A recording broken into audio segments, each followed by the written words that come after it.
The spring of 1943 found me in Moscow as assistant chief of the main naval staff.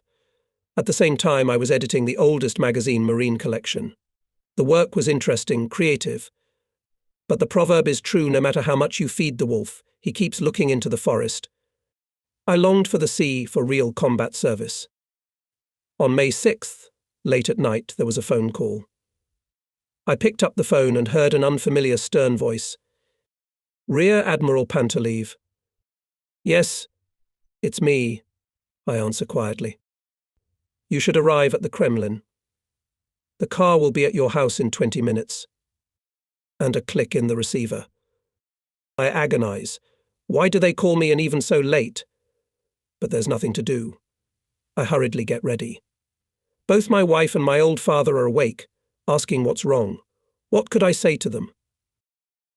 I barely had time to get dressed when the bell rang in the hallway. I opened the door. A tall, neat major in the uniform of the NKVD troops saluted me. The car is waiting. A trip through the night city of the war era has little appeal. The streets are dark, no lights, no living soul. Only with a rumble passing oncoming military vehicles. The major is silent, I am silent too. We passed Arbat, Red Square, a little slowed down in the Spassky gates of the Kremlin and further.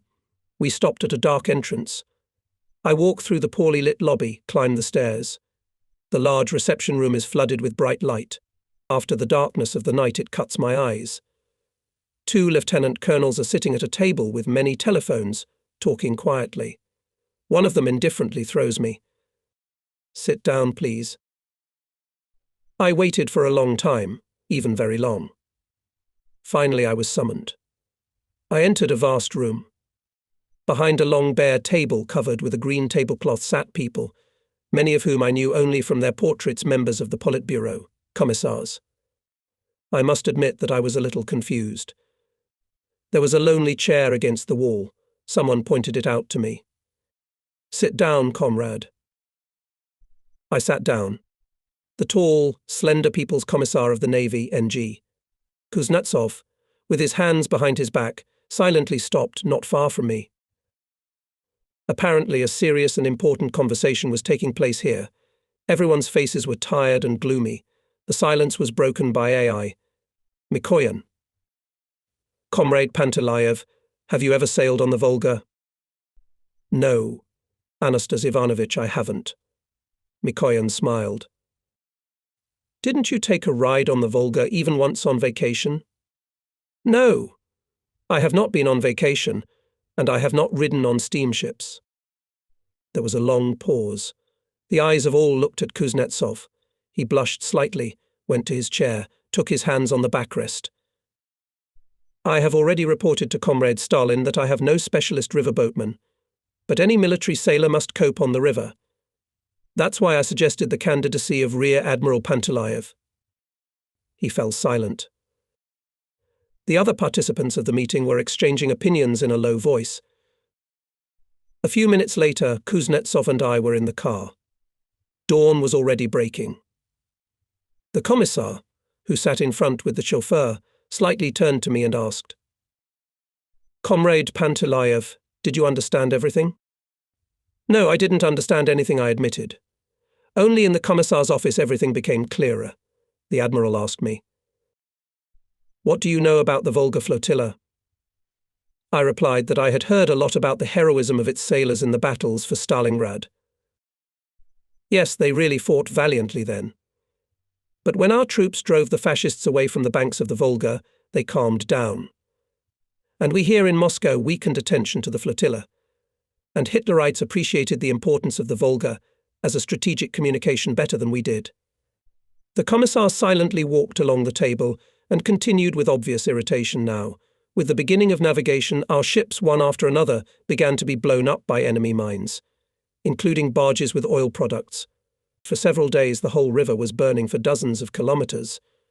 And this is at a time when our troops are preparing for a general offensive along the entire front, when tanks, airplanes, ships of the fleet will need a lot of liquid fuel.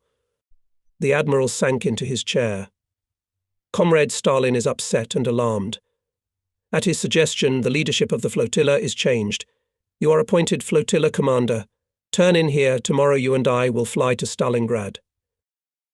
In the morning of May 8th, we left Moscow in a special plane, under the cover of fighters. The People's Commissar of the River Fleet 3.A. Shashkov flew with us. He and NG. Kuznetsov all the way talked about the upcoming cases. The airplane chattered a lot, and although I was used to the rocking, but here it was not like at sea, to distract myself somehow I looked out the window. A muddy blue ribbon appeared below. Is this the Volga? Where can ships sail here? The airplane landed. The wind carried clouds of fine red dust over the airfield on the outskirts of the city. It flew from the ruins. The city didn't exist. Where once there had been factories and dwellings, there were charred iron skeletons and piles of bricks. Here, too, one could see broken, overturned guns. We arrived at a large debarcadero, a floating wharf. In one of its halls the meeting began.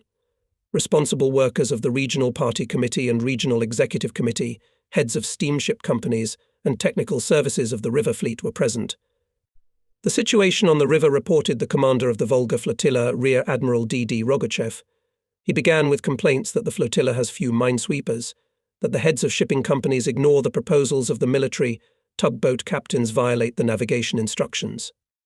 As a result, a barge with oil products exploded again yesterday.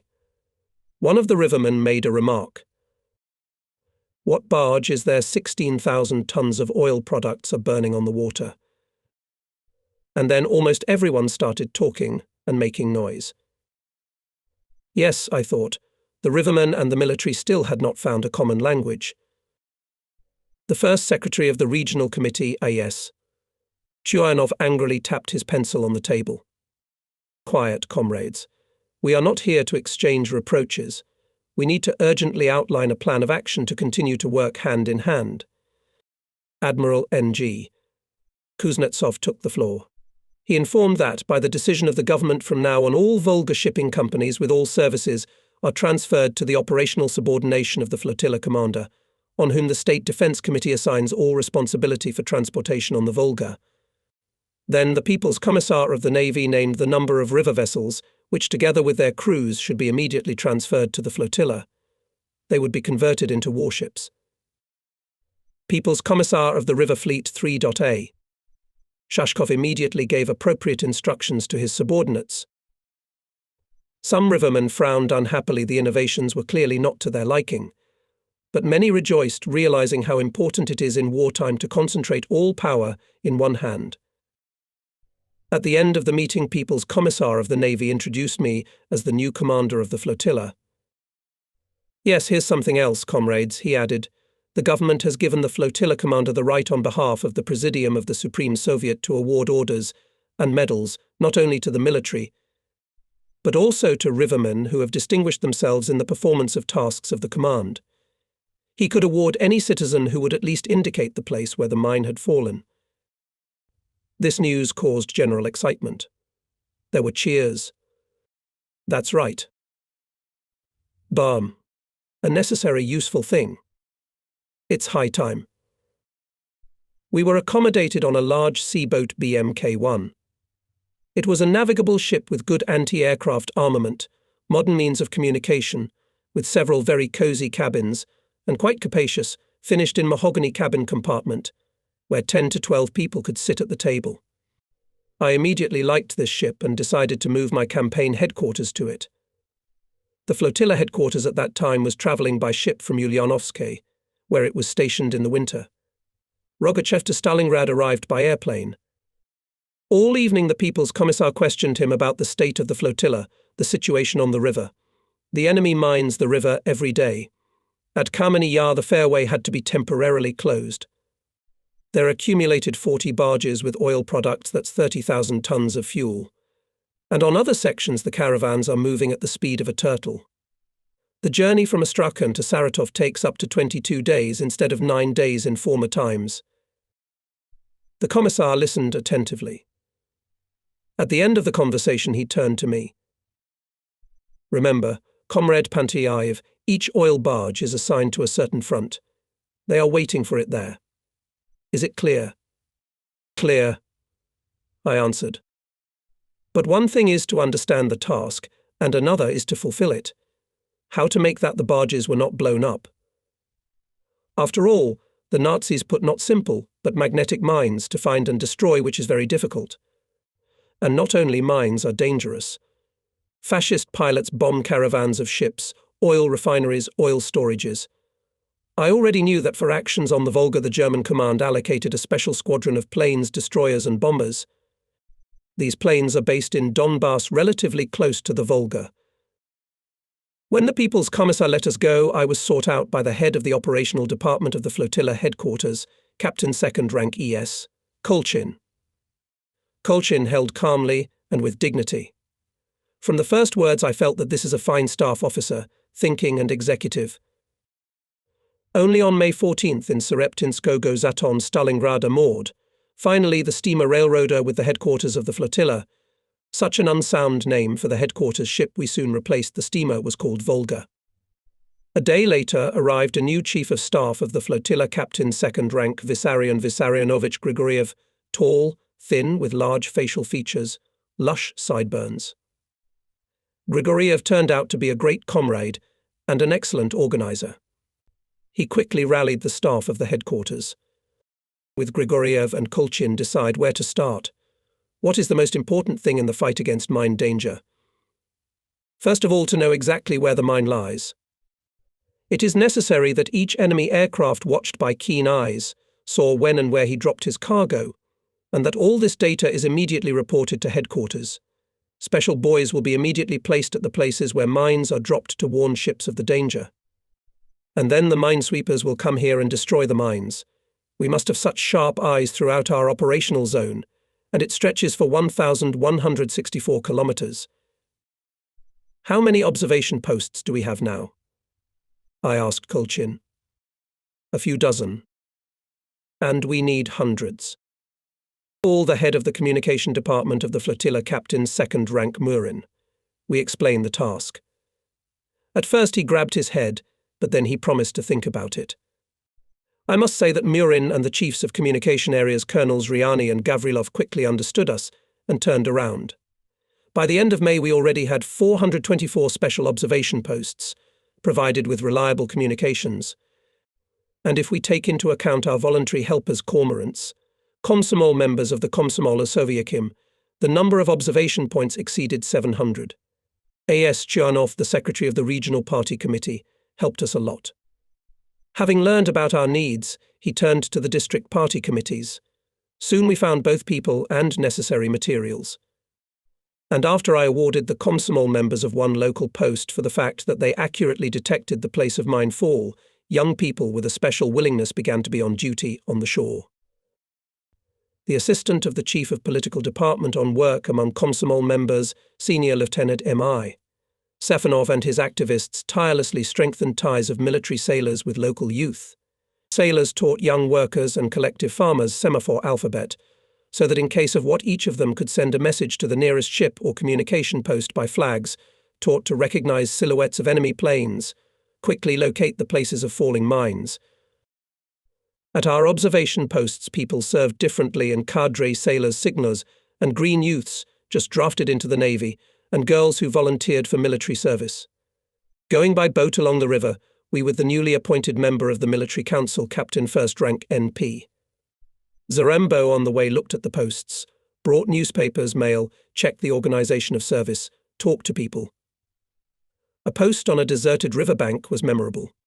There served a petty officer of the second article, a very young shy guy, and 3 girls Red Fleet officers, recent students of the Moscow Technical School of Communication. We found the post in exemplary condition. The logbook was neatly kept. The instruments were kept in the best possible condition. The order was exceptional in the dugout. Here in every detail felt a woman's hand, bunks neatly tucked in, white cast duvet covers, on each nightstand napkin, and on it a tin can with a bunch of flowers. We checked the knowledge of the girls, made them work with a signal light. All the personnel of the post received an excellent grade. In a good mood we were about to leave, as suddenly the post foreman appealed to us with a request to listen to him personally. We returned to the dugout. The petty officer tightly closed the door and, worried, said, Comrade Commander, I earnestly ask transfer me from this post. I can no longer. I looked and could not believe my eyes just before the guy was cheerful and businesslike, and now his face was flushed, his voice trembling. What happened, petty officer? I asked with surprise. With the girls I can no longer. They serve faithfully, but they do not recognize military discipline, and in general. I order Navy girl Sokolova, pump the water out of the dinghy, and she replied, Senyoka, you've already said that. I'll finish my laundry and pump it out. I explained to her that I'm not Seneca for her, but the commander. And she says, don't take offense, Seneca, and so every day. The member of the military council and I looked at each other. Saying goodbye, I said to the girls. Comrades Red Fleet, your post is in order, but you should obey the petty officer, address him according to the regulations. Remember that he is your superior. No way, Comrade Commander, objected one of the girls. How could we offend our Seneca? He is a wonderful fellow, our Seneca. Let's go back to the ship. I'm still indignant, and Zarembo is laughing. There's nothing to be done, he says. We have to change the commander. We had to transfer Seneca to another post, and to the Muscovites to send an elderly petty officer sergeant, wounded in the Black Sea, and came to us from the hospital. He immediately instilled in his subordinates respect for discipline. Looking ahead, I will tell you that hundreds of girls' Red Fleet soldiers served in the flotilla signallers, anti-aircraft gunners, nurses and orderlies. Reviews about them were the best. They worked diligently, characterized by neatness and discipline. Many of them were awarded orders and medals. The daughters of our people, Muscovites and Siberians, Ukrainians and Northerners, left a glorious memory of themselves. They made a worthy contribution to the fight against the enemy. The staff developed a fundamentally new scheme of organization of the flotilla. Any organizational form should correspond to the task, which is solved by the military team. The new Chief of Staff rightly noted that in the fall of 1942, when the main task of the flotilla was to assist ground forces in the defense of Stalingrad, the headquarters tried to keep the ships closer to themselves, concentrate them in one fist. Now the task is different to clear the Volga from mines and ensure the safety of navigation for hundreds of kilometers. This requires dispersal of forces throughout the operational zone. So we divided the Volga into 2 combat areas headed by the commanders of trawling brigades. Each area in turn was divided into 4 combat areas. In the center of each area was stationed a division of minesweepers with its headquarters, rear, means of communication and hydrography. As a result, wherever a mine fell, the decision to destroy it was taken immediately. The commander of the battle area, aka the commander of the minesweeper division, without waiting for instructions from above, gave the necessary orders. On the spot he knew better whether to close the fairway and look for a bypass or immediately organize trawling. The business of senior chiefs only to check the work and provide assistance. The results of reorganization were not immediate. I remember well, on May 16th in the morning I had to report to the People's Commissar the scheme of the new organization of the flotilla, and 5 minutes before that the gunboat Red Digestion was blown up on a mine and died. Since I took command of the flotilla, it was the first loss. With a heavy feeling I reported it to the People's Commissar. Nikolai Gerasimovich listened to me carefully and, noticing my far from cheerful condition, calmly said, "Listen, Comrade Pantalayev, did you think that since you took command of the flotilla, the ships would immediately stop being blown up? That's more than naive. It is necessary to create a reliable system of struggle against mines faster." With these words, he took from my hands the scheme of the new organization, carefully reviewed it and imposed the resolution approve. The next day in the morning, the Commissar and I visited the 4th Brigade of river ships, consisting of armoured boats, mine and patrol boats. The brigade was commanded by Captain 2nd Rank AI Cybulski. Ships of this unit heroically acted in the battles for Stalingrad. On the chests of many sailors shone high government awards. Now the main task of the brigade was to cover ships and coastal objects from enemy air attack. The warships accompanied the caravans all the way.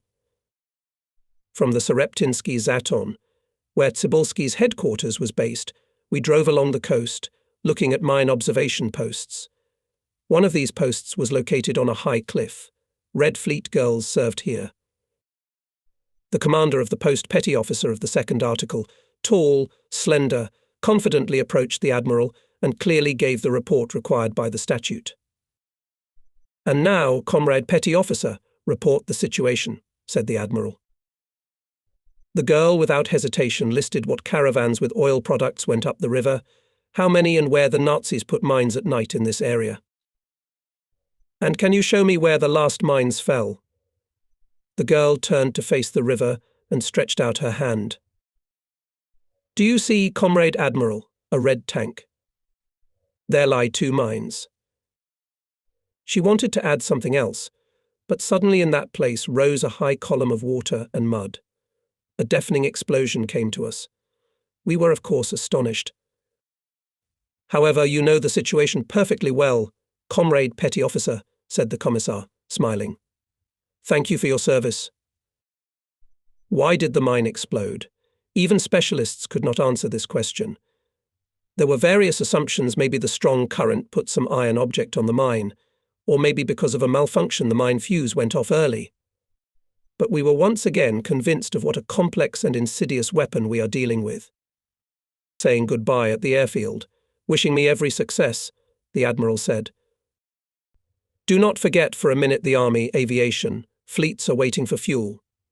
To deliver it on time is your main task. Try to work amicably with the rivermen. Raise all the people to defend the Volga.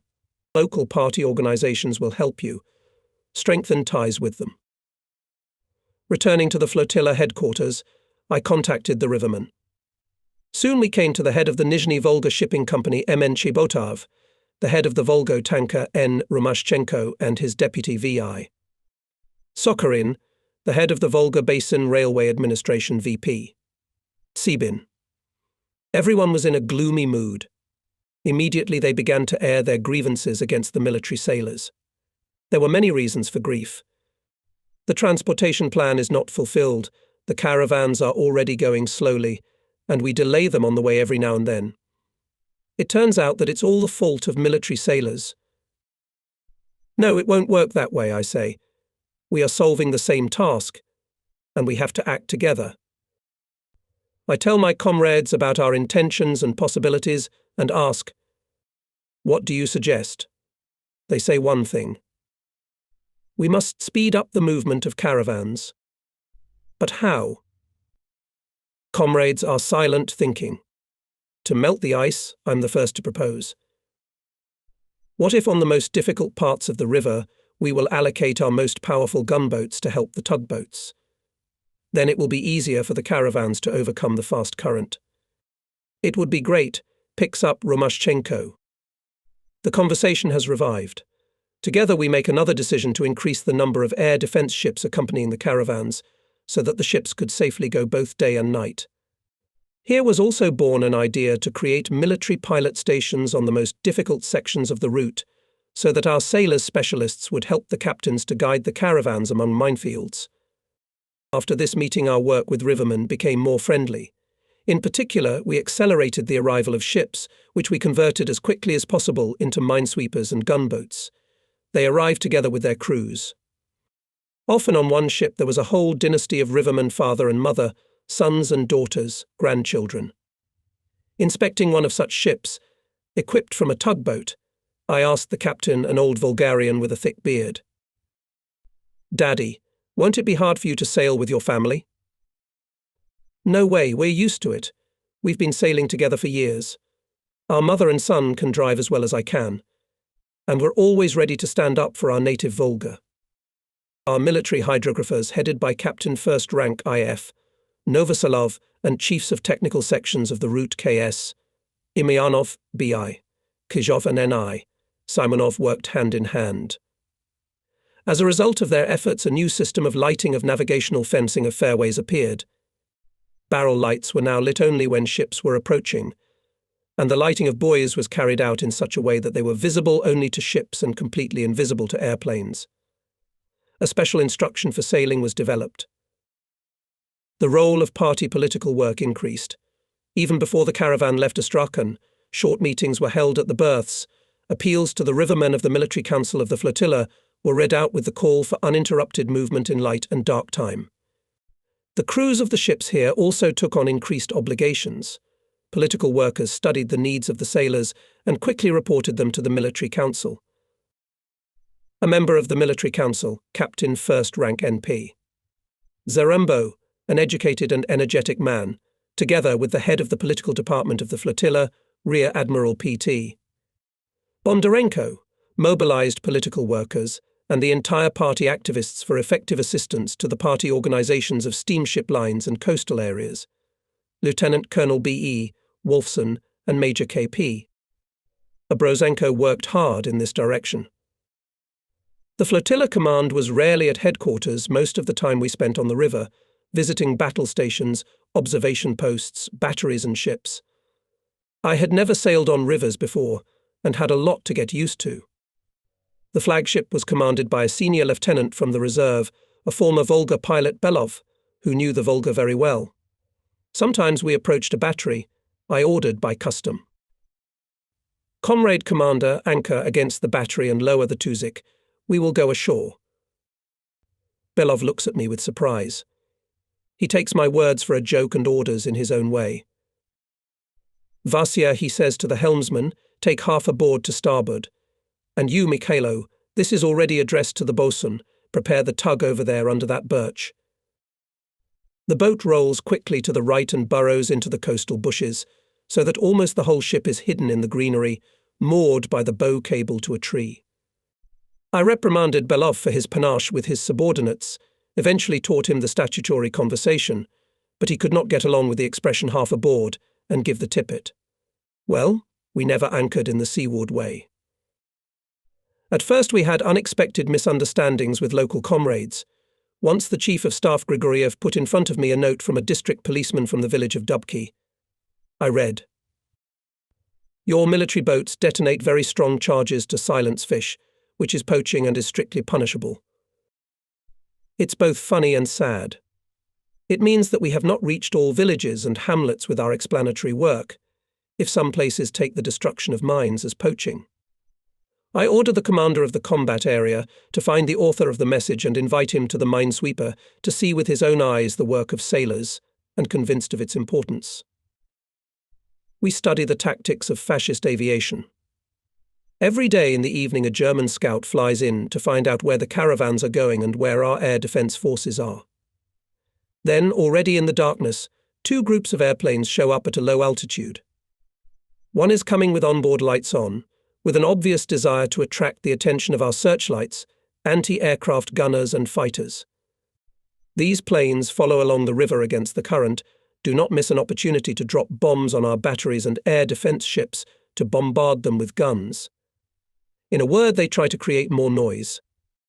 And at the same time, another group of destroyer planes is descending aside and with engines off, almost silently flying along the stream, sticking to the meadow bank, so as not to give themselves away by shadows on the river surface.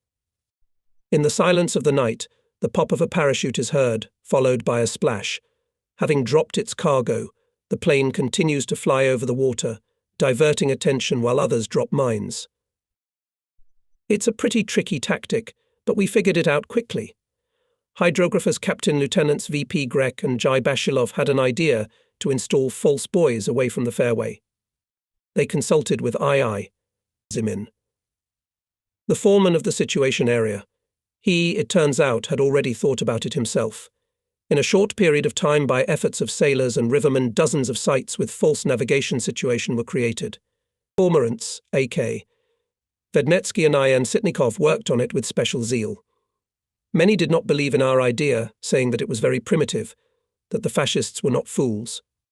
What was our common joy when on the first night German pilots dropped their entire mine cargo on one of these false fairways?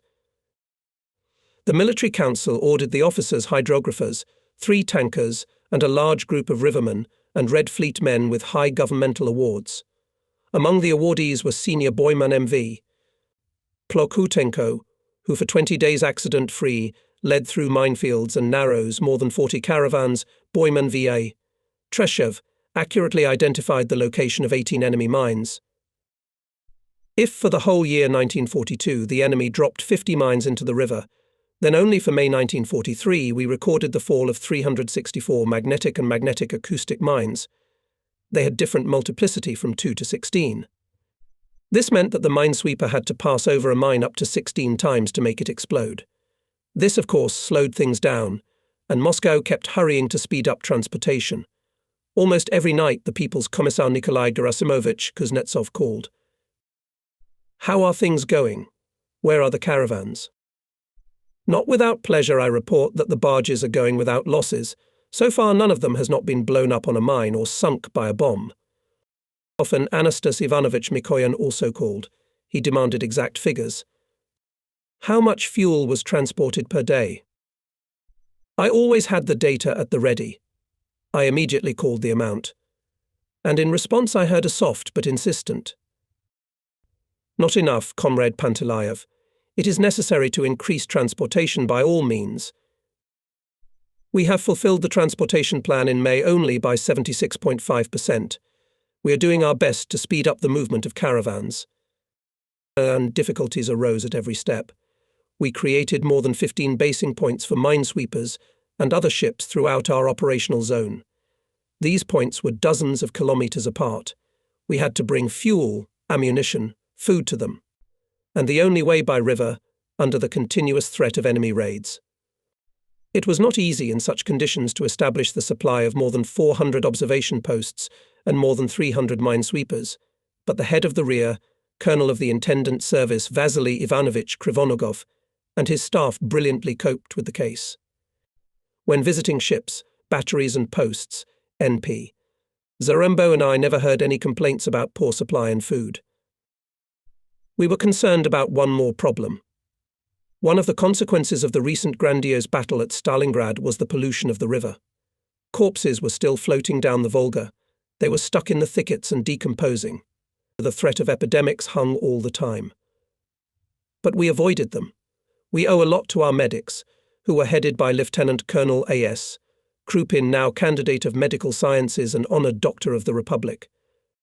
No matter how difficult it was for us with the ship staff, Krupin managed to get a small vessel, equipped it with a mobile sanitary epidemiologic laboratory.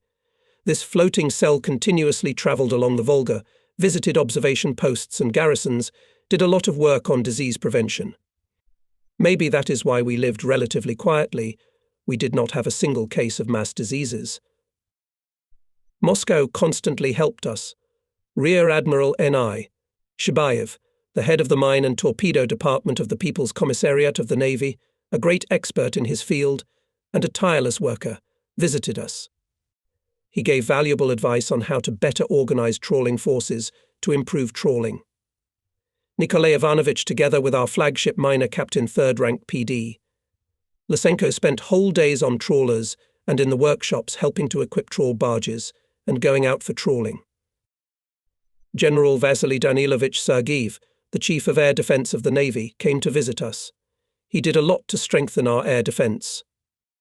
With the head of air defense of the flotilla, Lieutenant Colonel Admiral Lyubov, he went around all our combat areas, helped to form 15 coastal anti-aircraft batteries, covering the most narrow places of the fairways, to arm 20 special ships and dozens of boats' air defense, which began to maneuver along the river and in the most unexpected places to meet enemy aircraft fire. Anti-aircraft guns and machine guns appeared on transport ships. More than 150 air defense platoons were formed. They began to accompany every steamship and every caravan of barges from Astrakhan to Saratov.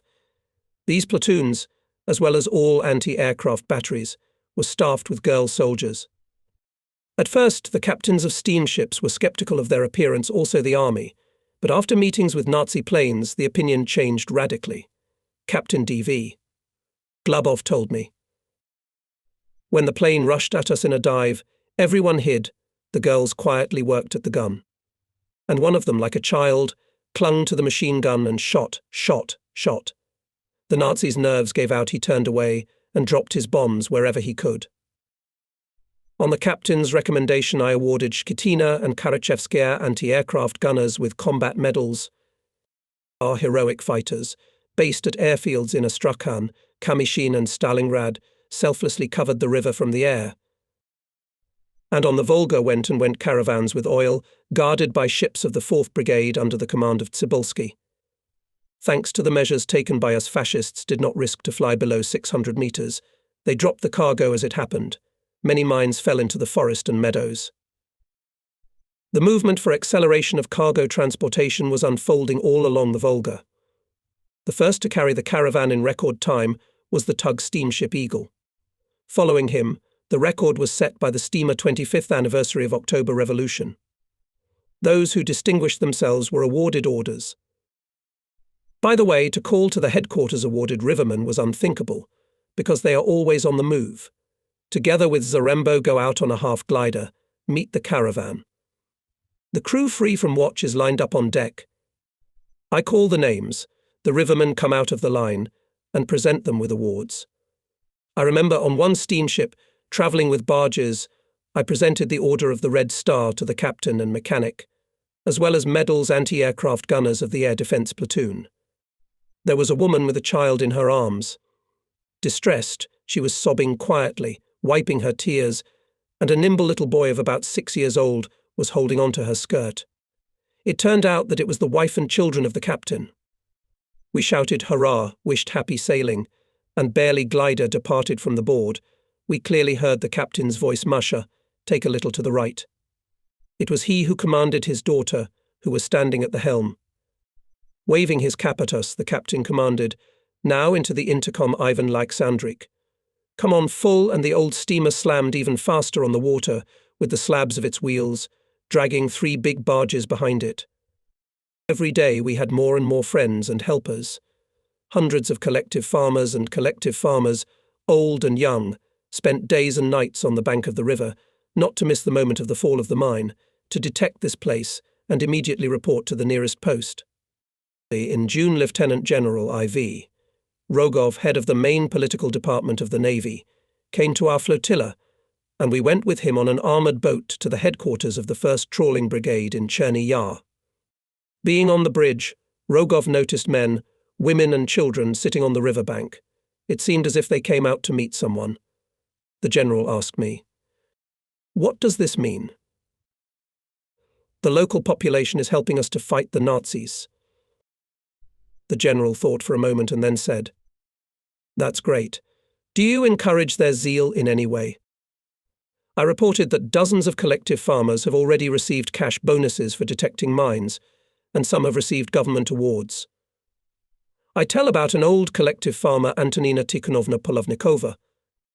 In the evening she was rinsing laundry on the river when she heard the noise of an airplane. It was flying low, it was frightening, but the collective farmer did not leave. She watched it carefully. She saw him throw something heavy into the water.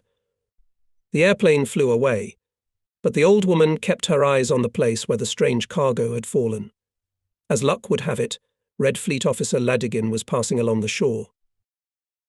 After listening to the old woman, he ran to the nearest post and reported the incident to the headquarters of the combat area.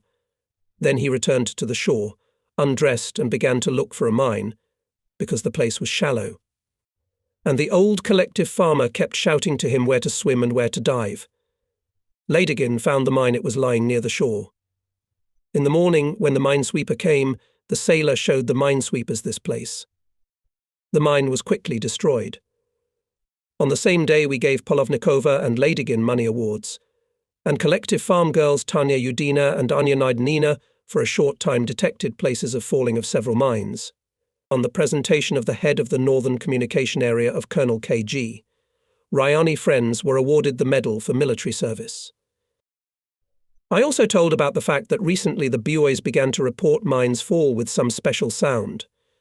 At first we thought that the Germans started to use new weapons, but the cormorants found the bound pieces of rails and barrels with stones dropped from airplanes. We thanked the rivermen for this discovery from the bottom of our hearts. Otherwise we would have trawled here and wondered why the mines did not explode. This is how simple cormorants exposed another enemy trick. "Do not be stingy in encouraging such people," said IV. Rogov. Our boat moored at Arkhtuba, the headquarters ship of the 1st Trawling Brigade. We were met by the brigade commander, aka the commander of the 1st Combat Area, Captain 1st Rank PA, Smirnov, an old Baltic Bolshevik, an active participant of the October Revolution. Now he is an excellent mine specialist. Smirnov is stingy with words but greedy for work. He did not hide difficulties but did not complain about them. With pride told the brig about the military valor of commanders and sailors of minesweepers. Ensign II, Skobelev, Chief Petty Officers MM Iosevich, V.S. Kampanets, Petty Officer of the First Article IM, Simonov have on their account not only destroyed mines but also shot down fascist airplanes. Motorist Petty Officer of the First Article SP. Zhukov has mastered the second specialty machine gunner. Recently the boat minesweeper had to fight with a Nazi airplane flying low over the water. Zhukov was wounded several times, but did not let go of the machine gun. He shot until the enemy plane crashed into the water. "Where is Zhukov now?" Rogov asked. "In our infirmary," answered the head of the political department of the brigade, Captain First Rank ID, Blenov. Doctors counted 10 wounds. But the petty officer begged not to send him to the rear. Friends visit Zhukov every day. He asks how the repair of the boat is progressing, and jokes, "Let's see who will be repaired sooner, the boat or me." "Yes, with such heroes you can roll mountains," said General Rogov. Soon we noticed that the Germans began to drop fewer mines. Not that the stock of them dried up, or the enemy was convinced that we learned to quickly disarm these weapons. But bombing raids became more frequent. It became known that the enemy twice bombed factories in Gorky. He had not touched us yet, and, as it turned out, not for nothing. On June 2nd, fascist aviation made a massive raid on the Kursk railway junction. The Germans lost 145 airplanes. By the way, among those shot down were also Heinkels, previously flying to the Volga as destroyers. So bad things Hitler's aviation, we thought, if it has to use specially equipped destroyers in the role of conventional bombers. But it was too early to rejoice. On June 12th, about 50 Junkers bombed Saratov. The message about the appearance of enemy planes we received from air defense posts in time, so our fighters had time to fly out to intercept. Bombers flew in groups. One of them was heading to the railroad bridge over the Volga. Our artillerymen and anti-aircraft gunners managed to defend this most important strategic object. Another group of German planes bombed the cracking plant and caused some damage to it. In the reflection of the air raid played a big role in the artillery of the ships of our 3rd Brigade of cannon boats. Its commander, Captain 2nd Rank PD. Sergeyev, who was the senior marine chief in the area, quickly dispersed the ships on the roadstead. They were firing at the airplanes, covering the oil barges and the bridge. When we, leaning over the operational map, passed the actions of our troops to repel the enemy raid, Chief of Staff of the flotilla Grigoriev said, "Fascists, this not quite successful raid will probably not be limited. We need to cover Saratov more reliably, especially the railroad bridge." The head of the operational department, Kolchin, proposed to form another, 9th, combat area in the area of Saratov.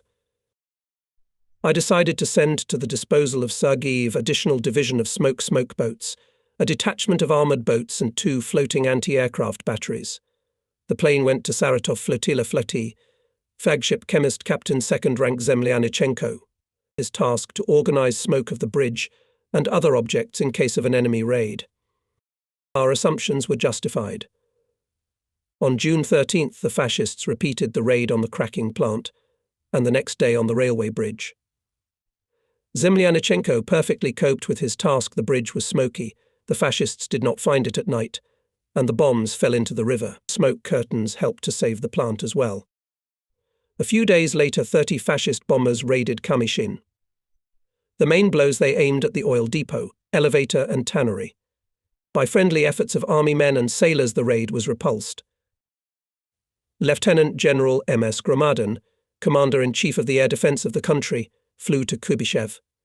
He received us, considered our plan of air defense of the Volga, especially the arrangement of forces to protect the Saratov bridge and the raid. He approved it. At parting, the general with a smile remarked, "Since the sailors have taken up the defense of the bridge, we can not worry about it." We were flattered to hear these words, but we realized that they obliged us to a lot. Without delay, we immediately headed for Saratov. At the crossing we received a report that last night fascists again bombed Kamyshin. the fascist aviation attacked our anti-aircraft battery in Gorny Balik. It was an excellent battery. Its anti-aircraft gunners had already fought with the enemy many times, and every time came out victorious. Fighter planes and anti-aircraft fire did not allow the fascists to conduct targeted bombing. Neither the city nor the ships at the roadstead were harmed.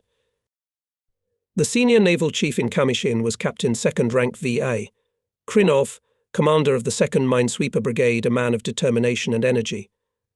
There were also division commanders to match him. I especially remember the commander of the 6th Division, Lieutenant Captain A.F. Arshavkin. He was day and night on the river, going from ship to ship. Having learned about the approach of enemy planes, Arshavkin managed to pull up his ships to the roadstead, and they also took part in the reflection of the raid. I will note at once VA. Krinov showed himself a skillful organizer, worked amicably with the rivermen. And the results were evident. He was the first to finish the battle trawling and cleared the mines from the shallow fairways of his area.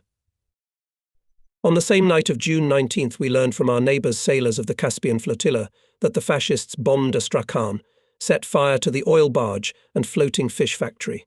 The submarine Lenin, reflecting the raid, hit a Nazi bomber. The crew landed on the water and tried to escape on an inflatable boat. A fishing motorboat passing by took the Germans prisoner. Among them was Major Klias, the commander of the destroyer squadron operating on the Volga. He was a hardened fascist. His chest was decorated with 4 iron crosses. He behaved violently. The fishermen had to deal with him.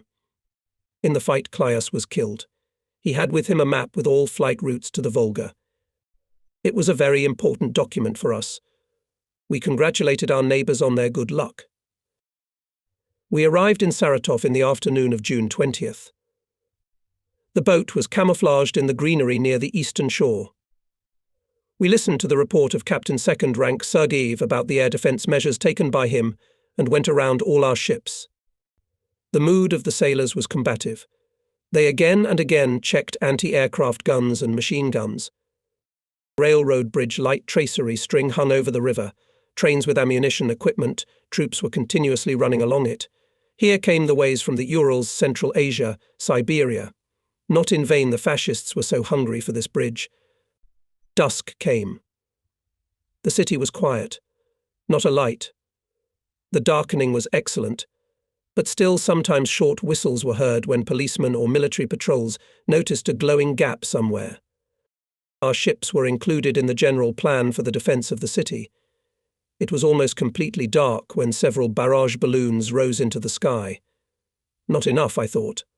I remembered a whole forest of balloons looming in the sky above Leningrad. There was silence on the river.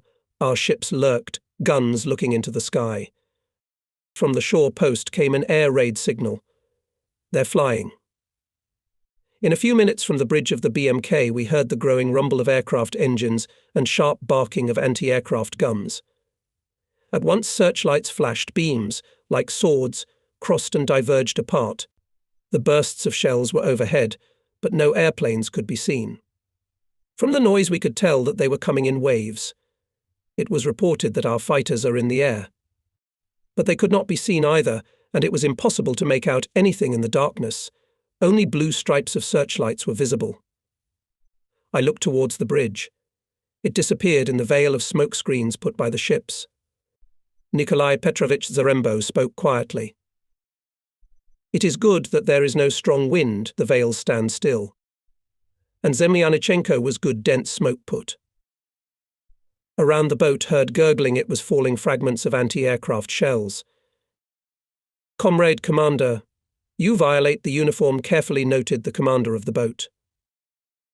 Zarembo and I obediently put on steel helmets. All the ships fired. Our BMK-1 was also firing. The sailors assured that they could see airplanes well at the points of crossed beams. We could not see anything from the bridge until flare bombs hung over the city like chandeliers. They were dropped by fascist planes, which nevertheless broke through the fire screen. Anti-aircraft guns hit the chandeliers too, but it is not easy to hit them, and they burn for a long time, slowly descending. The Germans are dropping bombs. They do not see the bridge. The bombs fall on the east bank of the river, on the city of Engels. There are fires there. Unfortunately, the fascists broke through to the cracking plant. A deafening explosion rumbles. The night is illuminated by a bright, blinding light. It exploded almost empty gasoline storage. In the city there were also a few pockets of fire, but they were quickly extinguished. Very soon everything began to subside, silenced anti-aircraft guns on the shore and on the ships. The most important thing for us is the bridge. How is it? It's still intact. The searchlights are going out, but the alarm is still not going off. How many planes were there? It's always hard to know at night. They said there were about 100, but I think it was less. In the morning we went around the ships. Almost every commander assured us that his sailors had shot down an airplane. And on the shore smoking wreckage of only 2 junkers. It's a pity there weren't more. And who exactly shot down, whose cannon is not so important. It is important that everyone shot well, because only 7 or 8 airplanes broke through to the city. The others dropped their cargo far from the target. In the regional party committee, where we went before leaving Saratov, we were thanked for the reliable defence of the bridge. We left the division of smoke screeners in Saratov. He stood there for a long time, but the fascists did not appear anymore. Apparently they were concentrating their aviation on the Kursk Bulge, where the main events were brewing. And caravans with oil products for our army kept coming and coming. The enemy could not stop this endless flow. At the end of June, the fascists again began to pelt the Volga with mines and bomb ports and caravans. We replenished the air defence equipment of Sergeyev's and Tobolsky's brigades, and yet the voyage became more and more difficult and dangerous. The thing is that the low-water summer water recession was coming. It became more difficult to find bypass fairways in the river. The speed of the current was increasing, so we could not fulfill the June plan of oil transportation. We were consoled only by the fact that all 700,000 and more tons of oil products loaded in Astrakhan were delivered to their destination without losses. In July, we added more minesweepers and intensified trawling. The main low-water fairways were opened, which shortened the way for ships. We strained every effort to increase oil transportation. The decisive offensive of the Soviet troops on the fronts was approaching. Moscow demanded more fuel. We used almost the entire brigade of canboats as additional tugs to speed up the caravans. The situation on the river remained tense. We had etched more than 200 mines, but still more than 300 remained. The demagnetization of ships at a special station in Saratov, unfortunately, did not give a full guarantee, especially in low water, when the fairways were shallow and ships had to go in close proximity to mines. And there were cases of detonation of warships. A heavy impression was made by the destruction of a small minesweeper. Not a trace of the ship was left. The explosion was of colossal force. The mine lay in a shallow place, and to all appearances, the minesweeper passed over it. This suggested the idea of launching a trawl barge in front of the minesweeper. The first to use this method was Midshipman Deryabin, commander of the trawler of the 4th Division. It worked. Several mines were detonated. The essence of this method was that the minesweeper on a long tugboat let the trawl barge go downstream, and followed it. It was not always possible, especially at the turns of the river. The barge was always going off the intended course. But gradually we learned to control the trawl movement on such sections as well. All divisions picked up Deryabin's method. It was important that failures did not discourage people, but on the contrary, made creative thought work. In this sense, our newspaper for the native Volga did a lot, which skillfully picked up and spread everything new. By the way, the journalistic staff of the newspaper editor Emanuel Prylutsky, poet Alexander Yashin, correspondents Valerian Monakov and Nikolai Nold was characterized by initiative and efficiency in everything. Soon after the minesweeper was lost, a Komsomol girl, petty officer of the 2nd article Tatyana Kuprianova, came to me and insistently asked me to allocate her a minesweeper and to allow to staff its crew only with girls. "Aren't you afraid?" The girl even took offense. I said that I would think about it, but frankly speaking, I did not dare for a long time. I was persuaded by experts, saying that Kuprianova had picked a good crew and the girls would do their job. I agreed with a heavy heart and allocated an old boat. The girls repaired it by their own efforts, installed trawls and reported on the readiness to carry out combat duty. Before the first departure, I myself meticulously inspected the ship, checked the knowledge of the team. The impression was the best, and I gave the go-ahead to go out. Soon we received a report Kuprianova's crew detonated a mine. Then the second, third. By the end of the campaign, the whole crew was honoured with government awards and received large cash bonuses. Once I went to the operator's cabin to look at a large map of the situation.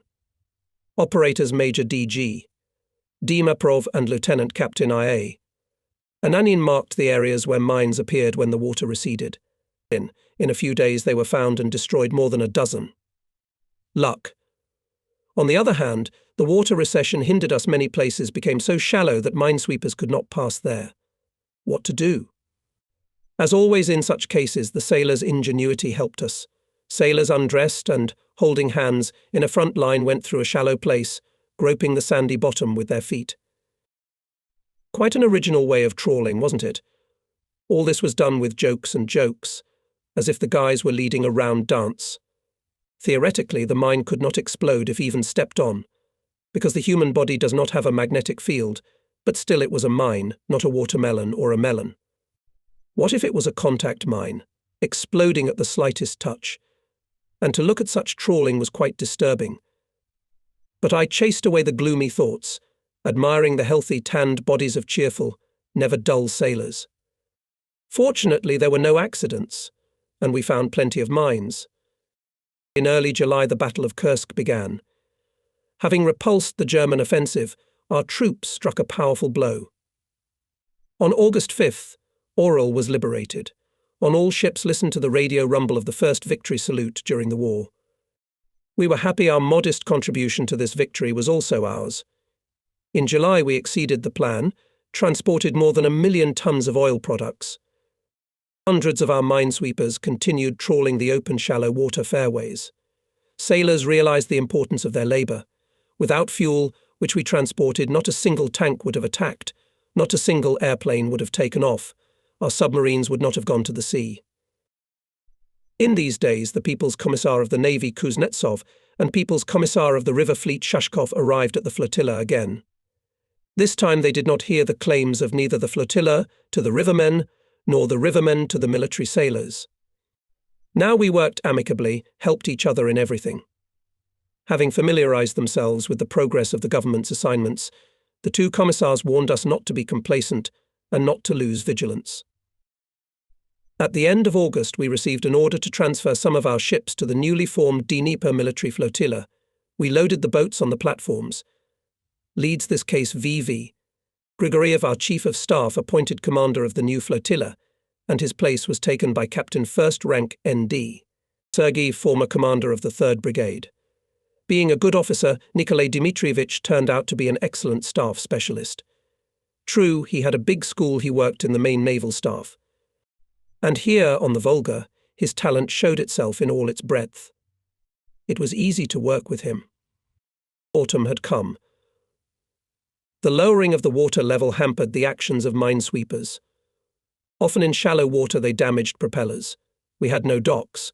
We had to do everything afloat. The flotilla's flagship mechanic, engineer captain of the 2nd rank SG, Ionov, showed exceptional ingenuity. He flooded the bow of the ship, thereby raising the stern and exposing the propeller.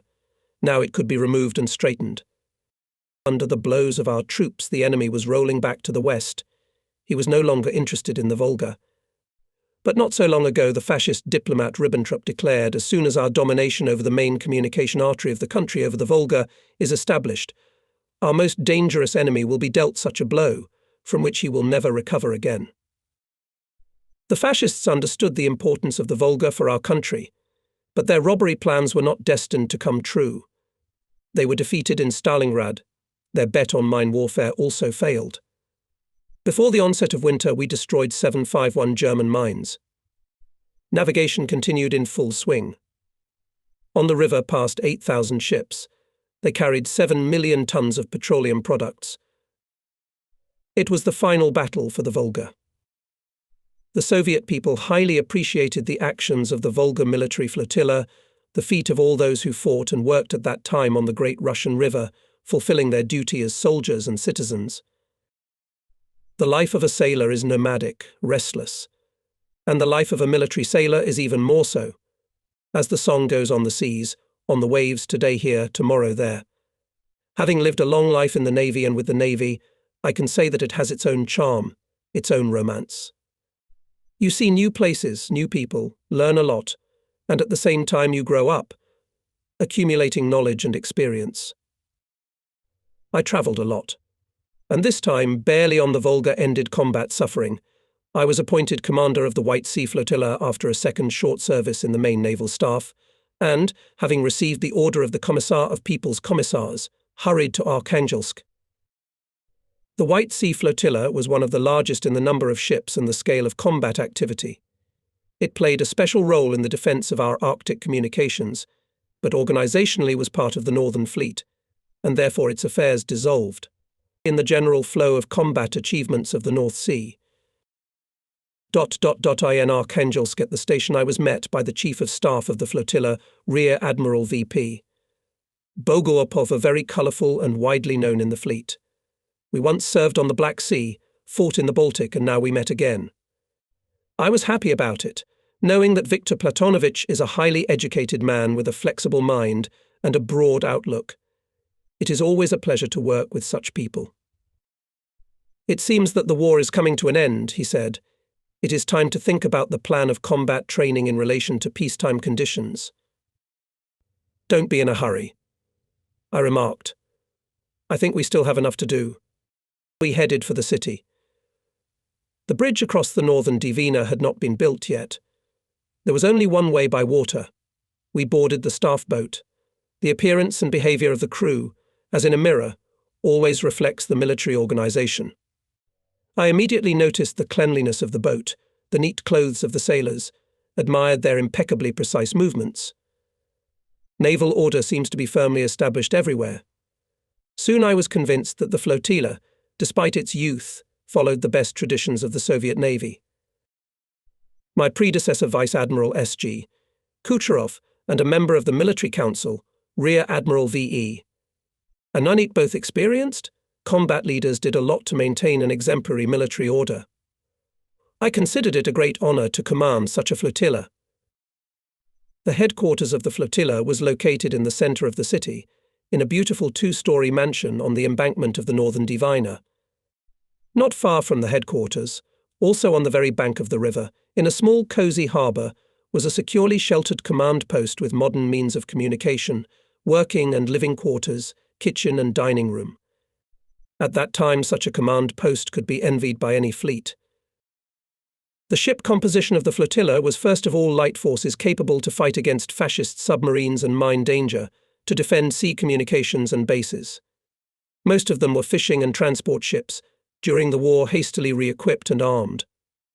There were fewer ships of special military construction. However, their number increased sharply after the GKO decision, in March 1944, to strengthen the combat power of the flotilla ships and aircraft. The flotilla also included the naval fleet of the main directorate of the Northern Sea Route with icebreakers, aviation and port facilities on Dixon Island. Gradually I am getting acquainted with the new service. The first acquaintance with the personnel left the best impression. Everywhere I saw cheerful, energetic people, loving their ship and their service and ready to fulfill any task. I remember in the semi-crew of Captain Second Rank Belozerov, I was talking to young sailors who had just been called up to the fleet. I asked, "How are you guys living?" "What do you lack?" they answered with glee, "We're living well." And then I asked them the same question, "Comrade Commander, how are things at the front? Will we soon defeat the Nazis? When will we be painted for warships?" Not far from Cape Sviatoy Nose, in a vast bay, was our base, guarding the entrance to the White Sea. Its organizer, Captain First Rank A.I. Dianov, was before the war the commander of a detachment of frontier ships based on the Kola Peninsula. Then they moved here, to the throat of the White Sea. They were excellent seaworthy and fast ships. They were manned by people accustomed to the harsh northern sea. Fine, hardy sailors, they changed the green frontier flag to the white and blue naval flag. the former frontier patrol ship Brilliant under the command of Lieutenant Captain A.A. Kosmeniuk was the first in the flotilla to open the account of sunk enemy boats. The second such a great victory was won by the patrol ship Breeze under the command of Lieutenant V.A. Kyriev. Captain First Rank A.I. Dianov could be proud of his students. The flotilla took in its ranks brave and skillful warriors. In the second year of the war, the operational zone of the flotilla was considerably expanded, and Captain First Rank A.I. Dianov was entrusted to form a naval base on Novaya Zemlya. Under his leadership, sailors in a short period of time on bare rocks, where yesterday polar bears and wild geese lived, built service and residential buildings, warehouses, berths, airfield and naval batteries necessary for the defense of the base. In all the bases and bays of the Arctic, where our transports were sheltered from storms and fascist submarines, and where the enemy landing force could land, the coastal batteries of the flotilla were installed, as well as the army batteries of the Arkhangelsk military district, with which the flotilla closely cooperated. All our coastal defense was headed by Major General P.I. Lakovnikov. Viktor Platonovich Bogopov reported to me about the composition of the flotilla. I asked him to show the boundaries of our operational zone.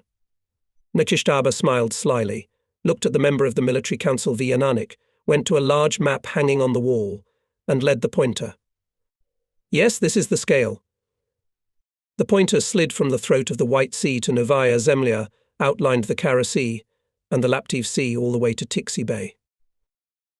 Only along the coast, the Arctic zone stretches for 4,000 kilometers, said the Chief of Staff.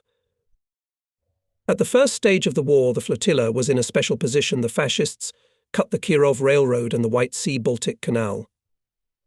Allied convoys with military cargoes from England and the USA could be unloaded only in Arkhangelsk.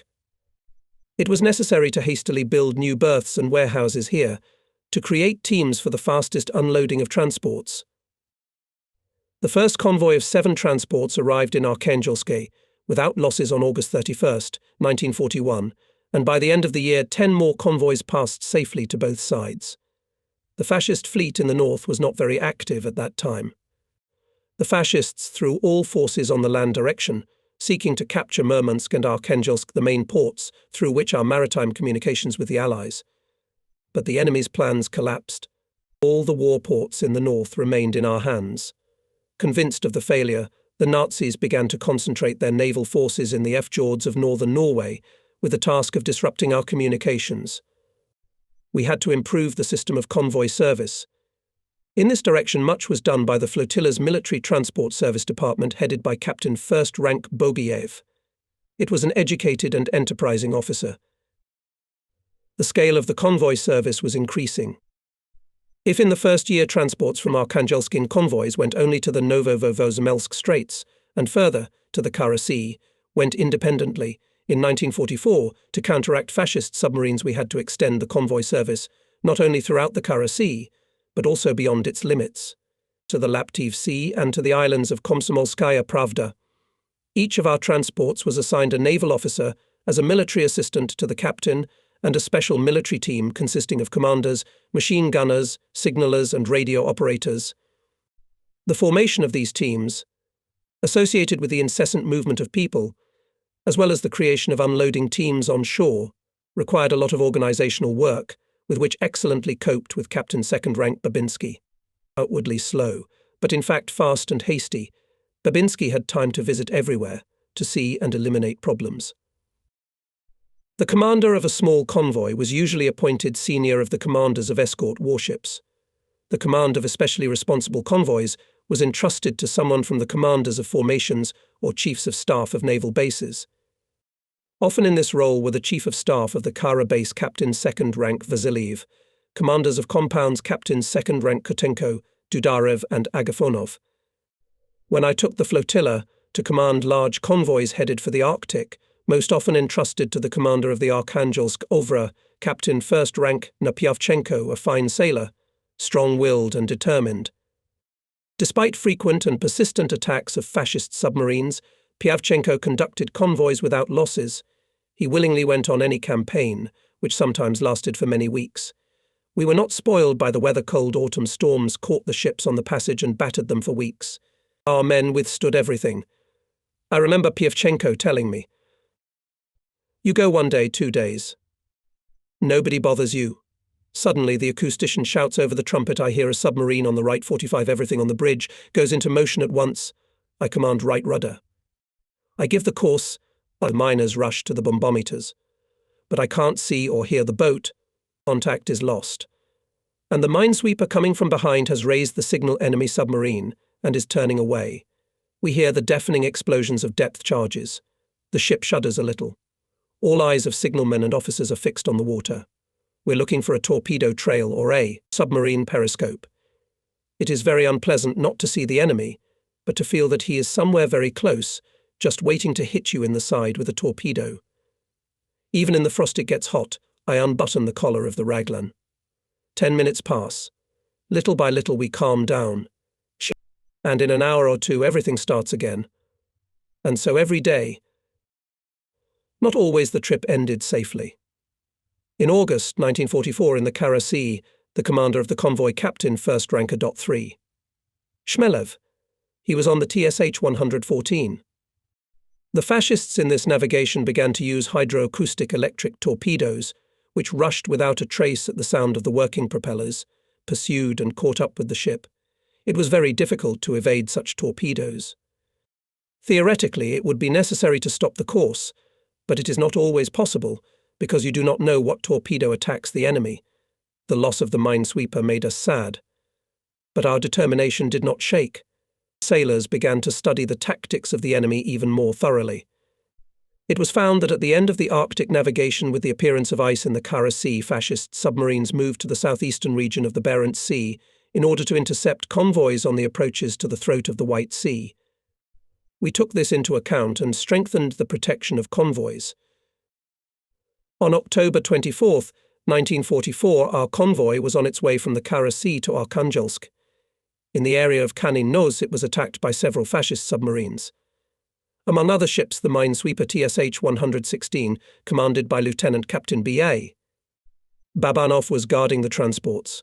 Sailors of this ship in August witnessed the death of their comrades on the TSH 114. They were burning with a thirst for revenge against the enemy. Having detected the submarine, Babanov resolutely went on the attack and dropped a series of bombs. Apparently the boat was damaged and lay on the ground. Accompanying the convoy, anti-submarine aircraft found an oil slick on the water, descended and dropped a few more depth charges, followed by a patrol ship, small Hunter Mo 251, and finally, destroyer Doblesny bombed the area. The solar stain blurred, air bubbles burst out of the depths, and then some wooden debris floated up.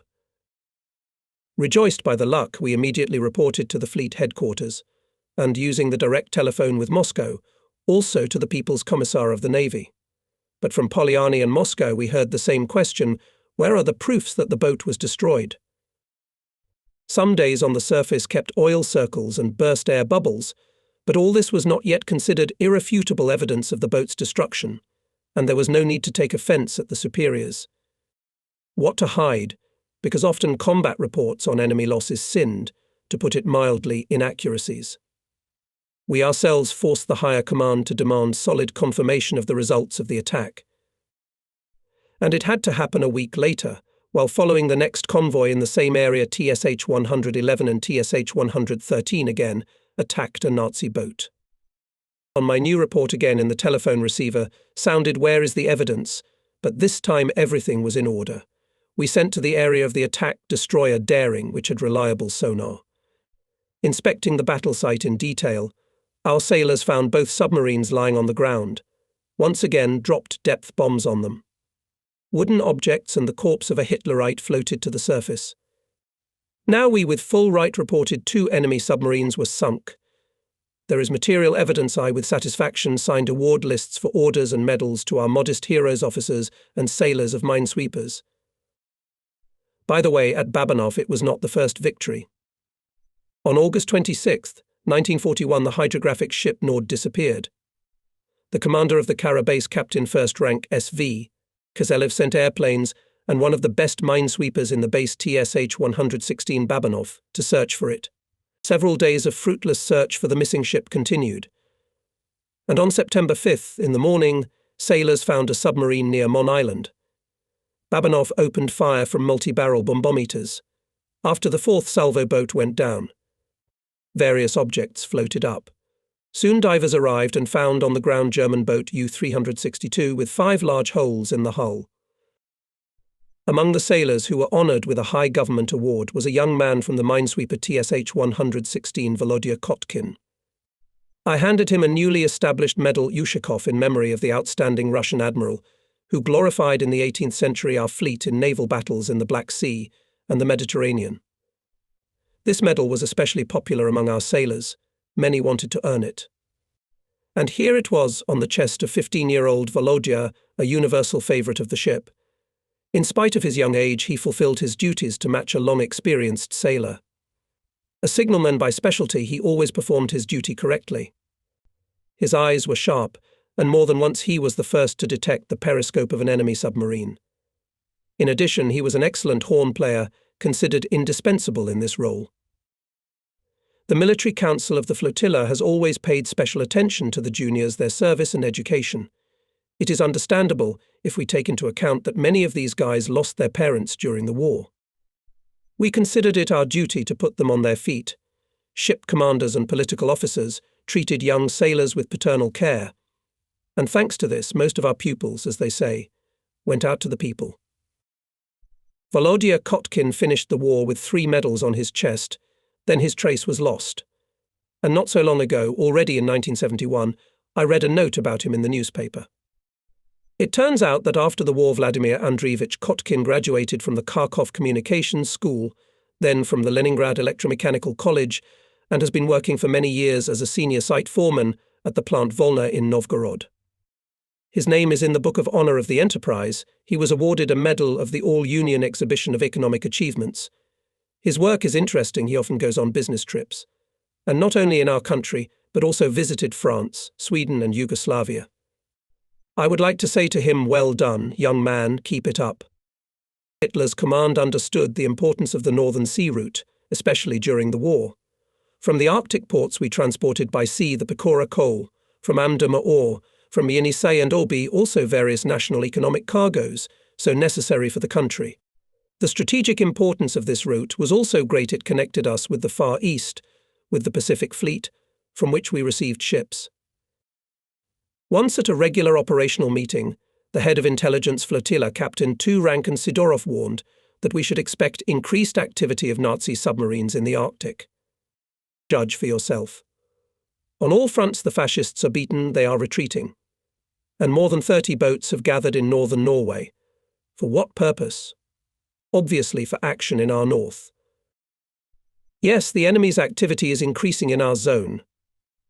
In 1942, Nazi boats in the flotilla zone appeared 99 times, the next year 198. In the current year has been noted already 300 cases of detection of the underwater enemy. There was something to think about. The head of the operational department of the flotilla headquarters, Captain 1st Rank NF Boguslavsky, said, I agree with the Chief of Intelligence. In our zone will pass this year 350 convoys, most of them the Arctic route. Undoubtedly, the enemy will spare no effort to strike us here, and not only by submarine attacks, but also by mine-laying. According to our data, he has already put in our zone more than 300 mines. Boguslavsky came to the map and showed me the areas littered with Nazi mines. All of them were in front of the entrance to the White Sea, on the approaches to our bases and straits. The trawlers of the flotilla were continuously trawling the fairways. Their crews behaved heroically. I want to make special mention of TSH 109 of Senior Lieutenant Y.S. Velichko and TSH 110 of Senior Lieutenant V.V. Mikhailin. We sent them on the most important missions to check the fairways and to escort convoys. V.V. Mikhailin in 1943 passed with the trawl more than 4,000 miles, destroying many dozens of mines, and led about 60 transports. These figures speak for themselves. Mikhailin's crew acted just as valiantly in 1944. TSH 110 was awarded the Order of the Red Banner. As for the number of convoys, we were wrong in our calculations. In 1944, not 350 but 487 convoys came to the White Sea, which totaled about 1,000 transports. Taking into account that in the light season, in the polar day, the Allies refrained from sending convoys, the Nazis in the summer of 1944 threw the main forces on our Arctic communications. Only in the Kara Sea constantly operated 7 German submarines. But by that time we received new ships and could now significantly increase the escort up to 3 or 4 warships for each protected object, and in special cases and more. Hydroplanes, Catalina, received from the Allies, made long-range reconnaissance throughout the theatre. Before the passage of convoys they searched for submarines, as well as floating mines, storms derailed from their anchors. Before the exit of convoys we now more and more often made a decisive clearing of the necessary areas from the Nazi submarines, sending here large forces of aviation and patrol ships. In addition, the convoys included so-called strike groups of ships, which had one goal to seek and destroy the enemy. This tactical technique has fully justified itself. Now the escort ships were not for a minute distracted from their wards transports. The results did not slow down. Losses of transport stopped. The Nazis had to change tactics. Having made sure that direct attacks of convoys became more and more difficult and risky, Hitlerites switched their boats to laying mines, ordered to attack our radio stations and observation posts serving navigation in the Arctic. In the flotilla area of such posts, located sometimes on uninhabited islands, were more than 200, and of course we did not have the forces to ensure a reliable defence of each of them. One morning at the end of September, Captain First Rank Krasnoselski, the chief of communications of the flotilla, and Captain Second Rank Golosin, who was in charge of anti-submarine defence issues in the headquarters, came to me. Both of them looked anxious. "Poor comrade commander," said Krasnoselski, "the observation and communication post at Cape Sterligova, transmitting a weather report, urgently asks to urgently report the locations of convoys. Something is not right here." I invite Bogoarpov. Let's look at the map. Cape Sterligova is located in the Kara Sea, east of Mikhailov Peninsula. The post has certain tasks. Why does it need information about convoys? Our battery is on the Mikhailov Peninsula. From it to the post is more than 100 kilometers.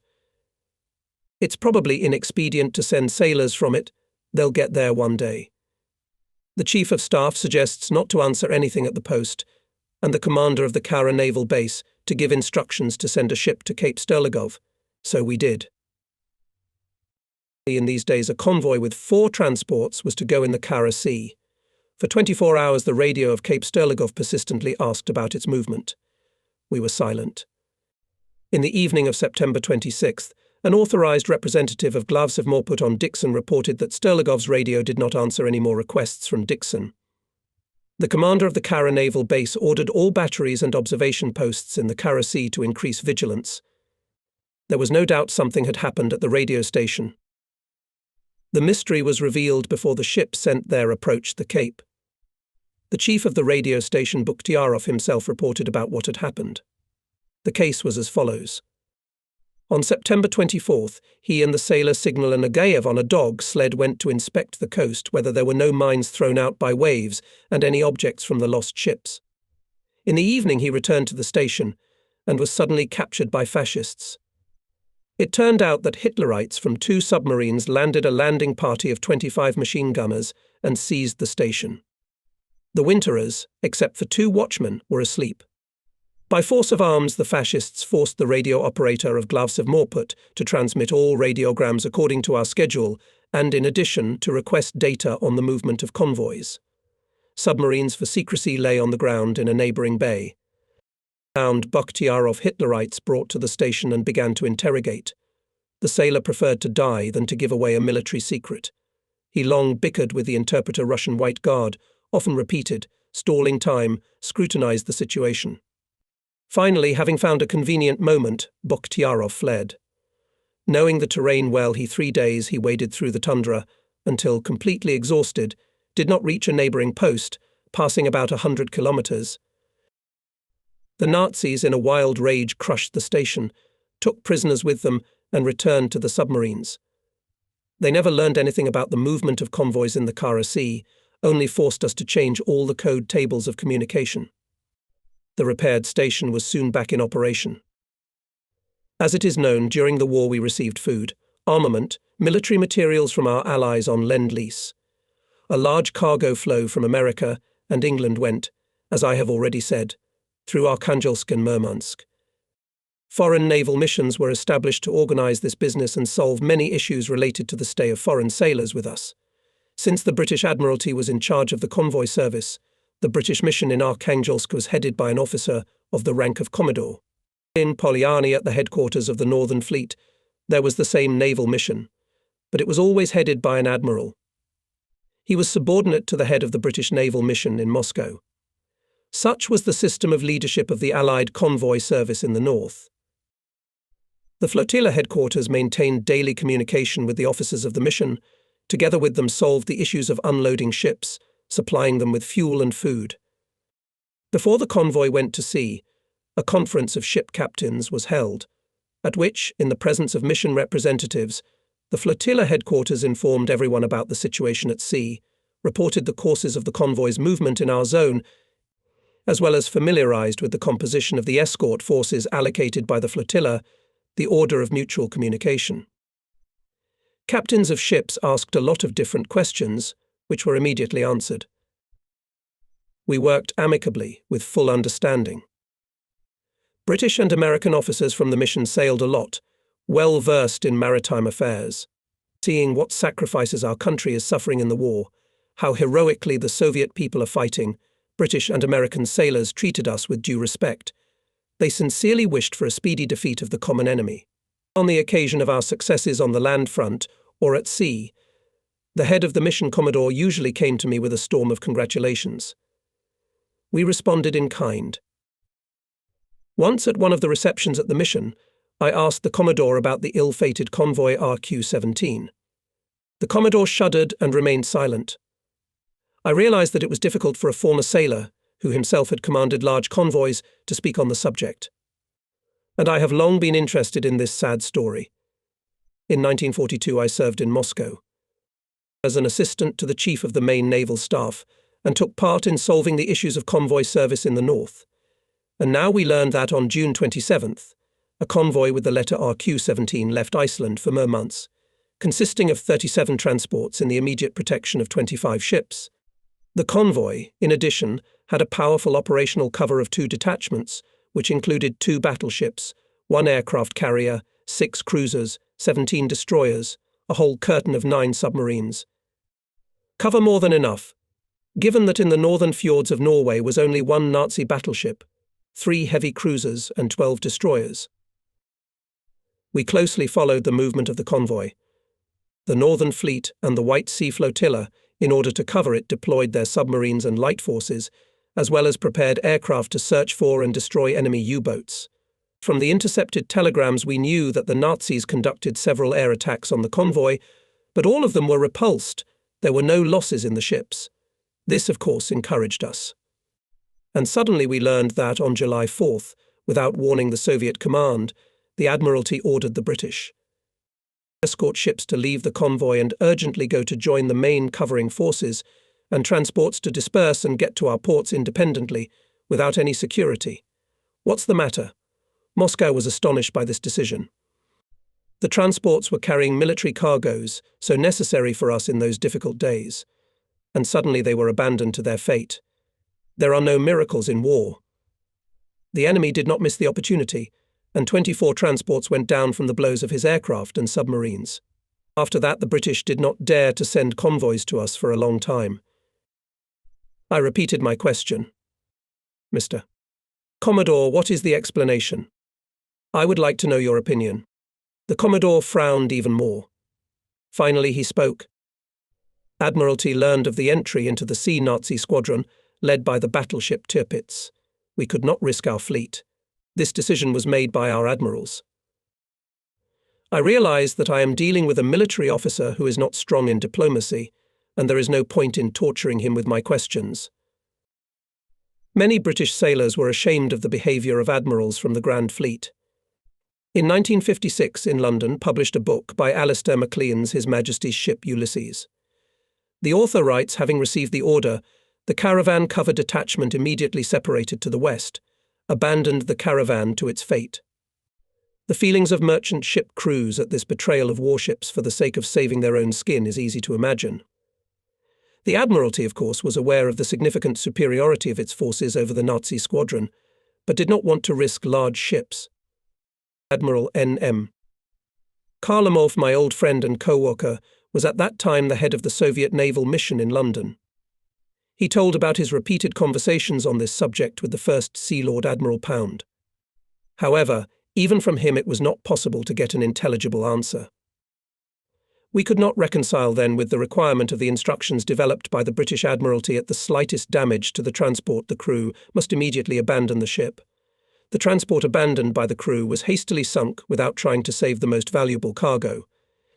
Thus, during the defeat of the convoy RQ-17-5 ships received minor damage that could be easily repaired. They were shot and sunk by their own escort ships. Planes, guns, hundreds of tons of ammunition went to the bottom of the sea. And this during the hottest battles on the Soviet-German front. For 20 days, ships of the White Sea Flotilla and the Northern Fleet collected the surviving ships. 11 transports were found and brought to Arkhangelsk. This was all that was left of the huge convoy. The crews of Soviet transports behaved differently. It is possible to write whole books about their heroism, about how they saved their ships. I remember one English captain, the senior in the group of transports, came to me with a visit and, remembering the fate of the convoy RQ-17, enthusiastically spoke about the courage of the sailors of the Soviet motor ship Azerbaijan. After the attack of fascist aviation, the ship caught fire and tilted. My friend, the commander of the English minesweeper, came to your ship to remove the crew, but the sailors refused to leave their ship. Soviet Captain Izotov replied to the minesweeper, I thank you for your help, but as long as the ship is afloat, we will not leave it. With the friendly efforts of the crew, the fire was extinguished, the roll was levelled, and Azerbaijan reached Novaya Zemlya at a slow speed, and then arrived in Arkhangelsk, having repelled several more enemy air attacks during the passage. Everyone thought Azerbaijan was lost, and suddenly it appeared in the port. British and American ships, standing there, greeted it with signals, congratulations, and cleanly done.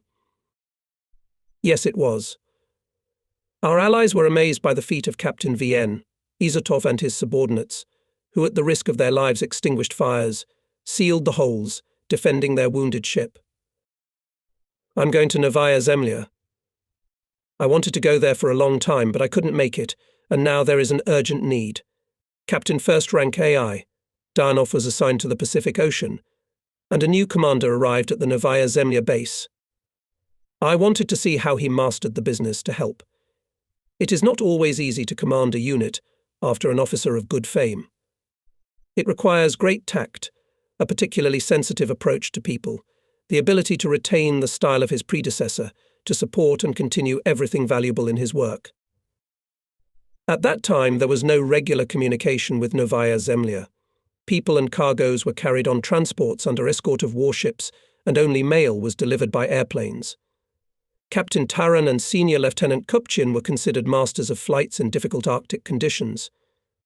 But there was a large group of us, we could not be accommodated on their small airplanes. We decided to fly on Catalina. This American-made twin-engine anti-submarine seaplane had good tactical and technical data speed 314 km per hour, range 3,600 kilometers. It was armed with cannons, machine guns, 800-kilogram bombs.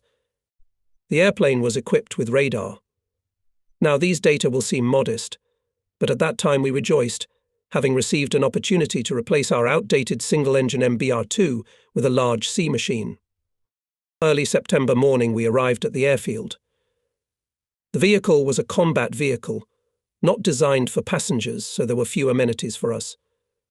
Major General Pavel Selivestovich Gavrikov, the head of the rear of the flotilla, rather obese in stature, could hardly squeeze through the narrow hatches. I settled down on a mail sack not far from the navigator's table. Major General G.G. Zuber, commander of the aviation flotilla, sat down next to me. Accompanying us officers squatted wherever. Loaded Catalina, humming engines, sailed from the shore. A large lake served as an aquadrome. The car began to run up, all shuddering from the shocks of water. They were so strong that it seemed that the hull was about to be blown to pieces. The blows became more and more deafening. A flag flashed in the porthole, the border of the aquadrome, but the car still did not come off. General Dzuba frowned unhappily, but the blows stopped. Dzuba breathed a sigh of relief. Finally, he explained that the airplane is overloaded and there is no wind. That's why they took longer than necessary. Managed the machine deputy commander of the regiment, experienced naval pilot Captain S.M. Rubin. At first everything went well, but the farther away the visibility became worse. Clouds gradually merged into a solid milky mass. The car began to shake like a cart on a bad road, and Dzuba, looking at the porthole, covered with a white veil, quite said, "Good. Fascists will not find us in this mud. But we are flying without fighter cover. The airplane is cold. We're freshening up. The navigator reports that we're approaching Novaya Zemlya, however, still can't see anything." I asked Dzuba, "How are we going to land?" Dzuba is unperturbed. "Don't worry, Captain Rubin will land." The noise of the engines subsided. The airplane lowered its nose. I look at the altimeter. The arrow deviates to the left, past the mark 200, and behind the porthole is still the same cotton candy. I see the commander of the plane turned and said something quietly to General Dzuba. He nodded in agreement. The faces of both are serious and stern. It turns out that the base commander reported that the bay was covered with fog. Captain Rubin made a bold decision to land in the open sea, and then under the engines to turn into the bay. The altimeter arrow is already at 0. It's a little creepy. But here is a sharp blow. As if against something very hard, the airplane, it seemed, even cracked. Another bump, and then a sharp deceleration. Splashes of water were heard. We had landed after all. The engines were humming again. Faintly visible outlines of the shore appeared in the fog. With jerks, bouncing, the plane skipped into the bay. Yes, not in vain everyone praises pilot Rubin. A small boat approached the airplane. I shake hands with the new commander of the naval base, Captain First Rank DGG. Jakin. I've known him for a long time. He's a submariner. Courageous, judicious, indefatigable, besides inexhaustibly cheerful. Just the kind of people we need here in the far north. The headquarters and political department of the base were located in a one-story wooden house, very well and firmly planted on the high shore of the bay. The office of the base commander was cozy and warm. On the wall is a large map of Novaya Zemlya. Chief of Staff of the base, Captain First Rank PM, Razdobotko reports the situation. The area is large. Novaya Zemlya consists of 2 islands, separated by the Strait Matochkin Shah. The islands stretched for almost 1,000 kilometers. They are up to 100 kilometers wide. On land, a complete lack of roads. Communication between garrisons only by sea. On Novaya Zemlya there are many deep, well-sheltered bays, but at that time not all of them were developed. And although our observation and communication posts were already placed in many places, including even the northernmost point of Novaya Zemlya, Cape Zelania, some of these bays until recently served as a shelter for fascist submarines. When our Novaya Zemlya base became stronger, the uninvited guests began to get hard. Enraged fascists increased attacks on our observation posts and radio stations, put mines in the Straits Matochkin Shah, Kara Gates, Yugorsky Shah, on the approaches to Belushaya Bay. Now we are rich, and we can put out sentries to the most threatened areas, and there are more batteries on the coast. Zhemikin told in detail about military affairs of sailors of the base. He is not only a good commander, he is also an inquisitive historian. In a short time he collected and generalized a lot of data about the development of Novaya Zemlya, its indigenous population Nenets, about the heroism of the defenders of the distant region of our country. I already knew some of this from the stories of the first commander of the Novaya Zemlya base, AI, Dianov. For example, how on the 2nd or 3rd day after the arrival of our sailors in Belushia Bay, 2 fascist submarines came here. They felt at ease here, surfaced without any precautions, and came under fire of our ships. Hastily, the fascists dived under the water and barely got away. Other visits of enemy ships ended more sadly for them. This is evidenced by the marks on the map of the base commander, black circles with crosses. Here is one of such circles north of Cape Zelenia. In 1942, the Nazi heavy cruiser Admiral Scheer snuck into the Kara Sea. He tried to destroy the port of Dixon, but was prevented by the icebreaker steamer Sibirakov and our battery on the shore. Weakly armed Sibirakov, of course, could not do serious damage to the armoured giant, but still fought to the last. The shore battery fought just as steadfastly. Several of its shells reached the target. The fascist raider could not withstand and retreated. Our sailors thought, how could such a large ship penetrate the Kara Sea unnoticed? The straits are controlled by our posts. There was only one way left north of Cape Zelenia. Our submarines began to be sent here.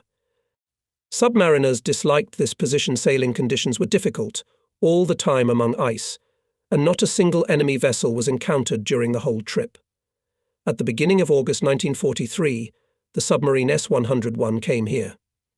It was commanded by Captain Lieutenant E.I. Trofimov. It was the first trip of the young commander, and that's why he was accompanied by an experienced mentor, the commander of the division, Captain 3rd Rank P.I. Egorov, who had previously commanded this very ship. For a week, another 3rd week, the submariners sailed the sea, nothing and nobody. And the crew of the boat is a combatant, on the account of more than one sunk enemy ship. The fruitlessness of the search began to piss some people off. But Egorov remained calm and urged everyone to patience and endurance. Persistence brought success. On the 18th day, acoustician Komsomolets Larin heard the noise of propellers. The commander raised the periscope. A snow charge came, visibility worsened, but still Trofimov saw the silhouette of a German submarine. It was coming from the Kara Sea to the north in a surface position.